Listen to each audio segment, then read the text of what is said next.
अस्सलाम वालेकुम, welcome to kitchen with Rifa. जी व्यूअर्स, कैसे हैं आप सब लोग? उम्मीद है सब लोग खैरियत से होंगे। तो चलिए आज हम अपनी मटन ग्रीन चिल्ली कढ़ाई की रेसिपी स्टार्ट करते हैं। एक कप ऑयल पैन में ऐड करके उसमें 1 केजी मटन का गोश्त ऐड कर दिया है। साथ में ही इसमें 3 हरी इलायची ऐड करके इसको 6 से 7 मिनट तक अच्छे से फ्राई कर लेना है।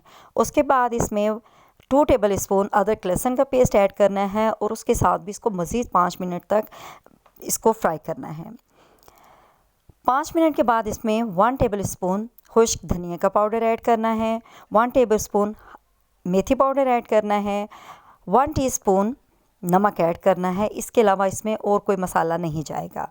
इसको अच्छे से मिक्स करने के बाद इसमें 4 मीडियम साइज़ के टमाटर जो हैं उनका पेस्ट बना के वो ऐड कर देना है और साथ में ही 2 हरी मिर्च का पेस्ट जो है वो इसमें ऐड कर देना है। 6 से 7 हरी मिर्चें काट के वो भी इसमें डाल देनी है। अब दोबारा से इसको बहुत अच्छे से भूनना है। 1 गिलास पानी डालकर इसको हल्की आंच पे 10 से 15 मिनट तक इसको हल्की आंच पे इसको पकाना है।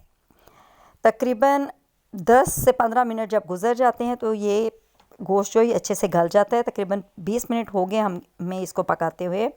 तो अब ढककर मैंने पानी डाल के रख दिया था और तकरीबन मैंने इसको 14 मिनट के बाद खोला है। गोश्त चेक कर लिया, गोश्त अच्छे से गल चुका है। 1 टीस्पून गरम मसाले का पाउडर इसमें डालकर हरी मिर्चों से इसको गार्निश किया और ये लजीज़ किस्म की मटन कढ़ाई जो है ये रेडी है। आपने ज़रूर ट्राई करनी है। चैनल को लाइक शेयर और सब्सक्राइब करना है। अल्लाह।